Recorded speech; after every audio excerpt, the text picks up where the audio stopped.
We're out here today at Harmony Woods with my buddy Paul. Paul built this tiny house behind us. What did it cost to build your tiny home here? This is a 384 square foot tiny house here. 384 square feet. That's right. And also, I did a lot of the work myself, but I also paid a very experienced carpenter to do a lot of the really heavy work, like the framing and things like that. Right. All told, once it was all said and done, I had $40,000 cash into the place. Yeah. How much would this cost if someone built it all on their own without help? $20,000 max. That's if they are smart. They don't just, go out and start buying stuff from Lowe's. Right. They plan this and they are frugal. Well, speaking of tiny homes, let's go check this one out. So what do you call this area we're sitting in right here? This is the living room. Living room. Okay. That's right. I love the guitar you've got in the corner, all your sound gear. The natural wood looks amazing. And this is all from the sawmill? This is all sawmill wood. That's okay. Right. So the living room's got all your plants, your guitars, your recording equipment,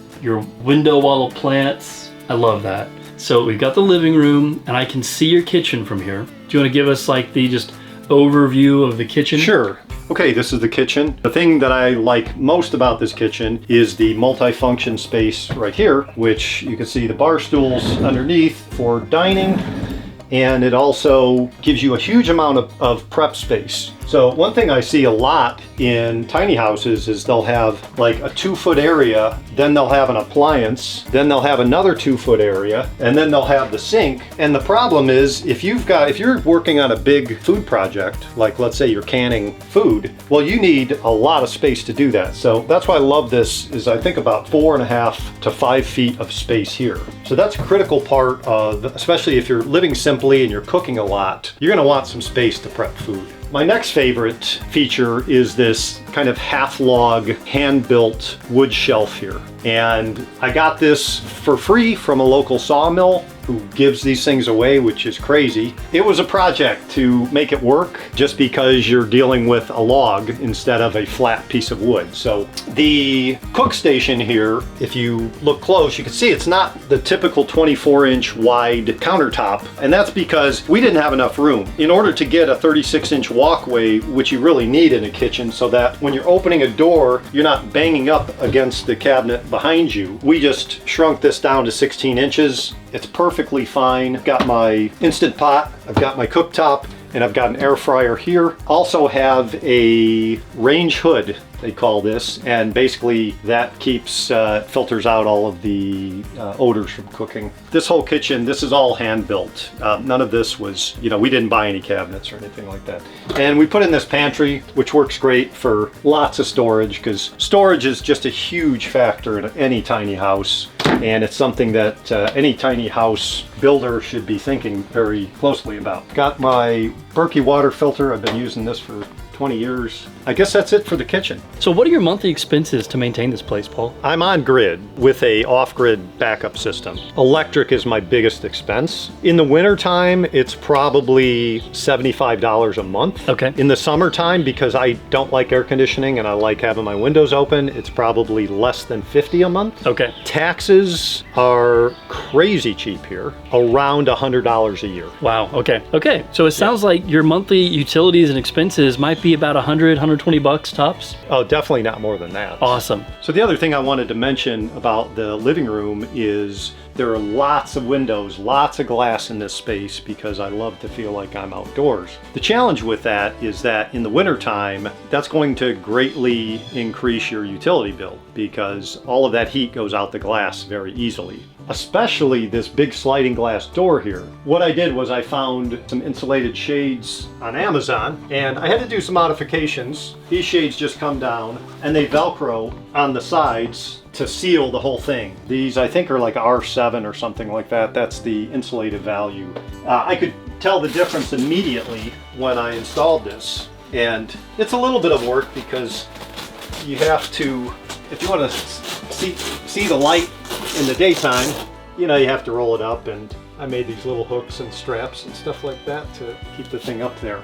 Okay, so the bathroom for me, was not a huge priority. I don't care if the bathroom's small as long as I've got the room to do what I need to do, take a shower. But the one thing that I really wanted was a washer and dryer. And that's always a big challenge in a tiny house because you're going to give up a lot of space. Well, I worked very hard on the floor plan for this place and ended up fitting the washer and dryer. It's an all-in-one unit. But that's it. Other than that, I have a small shower. I ended up with a 32-inch shower instead of a standard 36. And although it's small, it's doable. It's a little tight. But what that allowed me to do was to put a small linen closet in the living room. I don't think there is a closet door that you can buy that is 14 inches wide. You could probably get one custom made, but it's going to cost you a fortune. And when you're on a $20,000 budget, you don't want to be custom. You don't want to be custom ordering anything, really. So being able to make a very simple door that's really just about as basic as you could get gave me what I wanted in the living room, which was storage space for my tools and my router. And I have a backup power stations, 2 of them in there, and then I also can hang my coats. You need to think about what's important to me in my tiny house. Maybe it's kitchen space. Maybe that's the most important thing to you.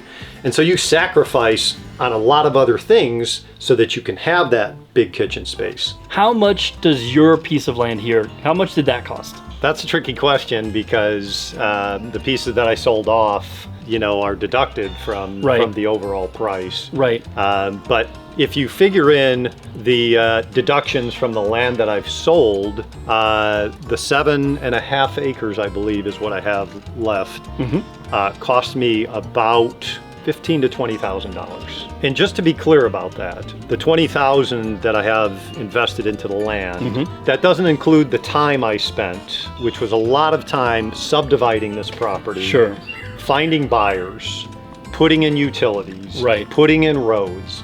So all of that. Those aren't hard costs. Right. Those are just my time. Right. And I didn't have anything better to do anyway. So the bedroom was somewhat challenging because we sort of ran out of space and we were trying to fit a queen size bed and also a chest of drawers or dresser, whatever you want to call it. And then a big closet. Because again, storage is absolutely critical, and you're going to find out when you start living in a tiny house that where are you going to put everything? You're going to be asking that all the time, like, oh, I forgot about this, I need a place to put it. So pretty large closet. I think it's like 28 inches deep and it's the full width of the house, so it's like 11 feet long. And you'll find you're going to get rid of a lot of stuff that you would like to keep, but you just don't have the space for it. We have a sliding bedroom door. Originally, it was supposed to be a standard swinging door, but once we laid everything out, we realized we don't have room for that swinging door. It's going to hit the corner of the bed. This is where design is extremely important because you don't want to get your house built and then put your bed in and realize that the door hits the bed. Luckily, we figured that out before we put the door in. The bedroom also is a multi-function room. This is my therapy room. I do several alternative therapies like red light therapy, and I do ozone therapy. It's also my recording studio, and I have a portable setup with sound panels. I also have a portable sauna unit in here.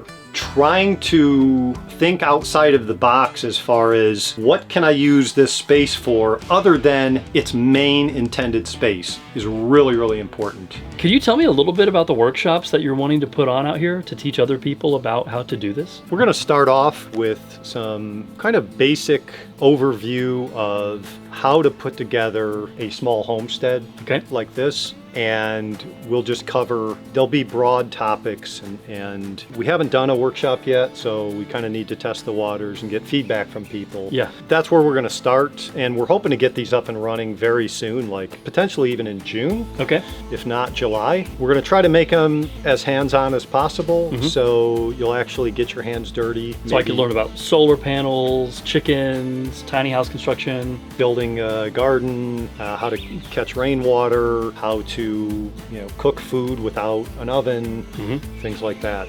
And what's the name of the community here, Paul? The community is Harmony Woods, and we are located in Bryant, Alabama, if anybody is interested in getting more info. Awesome. About 30 minutes outside of Chattanooga. That's right. The house is awesome. I consider myself fortunate to be a member here at this little community. Well, if you're interested in participating in a workshop here at Harmony Woods, click our form below for Alt Ordo. The form will allow you to check if you're interested in a workshop, give feedback about the Alt Ordo app that we're working to build, and if you're interested in getting in touch with Paul to either rent space for an RV and just stay here, get to know the community, or even potentially buy a lot. We'll put you in touch with Paul through the form so that we can make connections where it makes sense. Thank you so much. Thank you. Loved Appreciate it. having you out.